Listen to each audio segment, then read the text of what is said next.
How did life on Earth begin? In what has been one of my biggest hit series on the internet, here is my most requested video. I'm going to explain to you how life began. I'm going to explain how it's possible to go from simple chemicals all the way to living organisms. Covering decades of research, I will explain how life began in 5 simple steps. Step 1, make the building blocks. Everything living is composed of building blocks. Such examples include DNA, which is made of 4 main building blocks, A, T, G, and C, whilst proteins are composed of 20 building blocks called amino acids. Well, samples even older than the Earth itself, dating back 4.6 billion years, have been found on asteroids to contain the building blocks of DNA and protein. And these asteroids would have crashed onto Earth once it was formed, scattering Earth with the building blocks of life like scattering seeds into a field. And recent chemistry has shown us the building blocks of life can be formed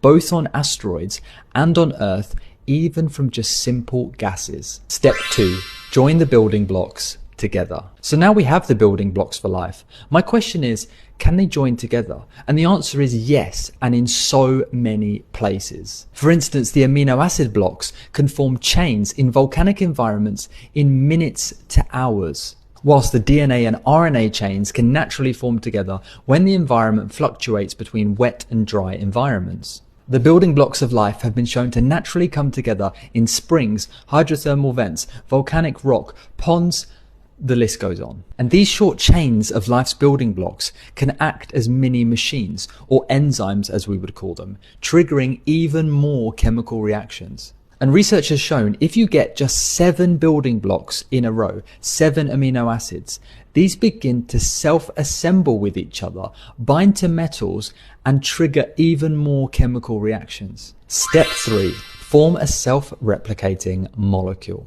Now we know from step 2, we've already started making mini machines that are producing long chains of life's building blocks. But the key to sustainability is self-replication. We used to think that self-replication required living creatures because that's what we see on Earth today. But earlier this year, scientists showed the evolution of a molecule that has just 45 RNA building blocks together, and this molecule could self-replicate. First of all, making a mirror copy of itself, and then using the mirror copy to make itself again. And not only was this molecule able to self-replicate, it also went about and started copying other mini-machines, copying other enzymes. So the research has shown us we can go from just simple chemicals all the way to a self-replicating molecule. Follow for part 2 where I will explain step 4 and 5 on how life began.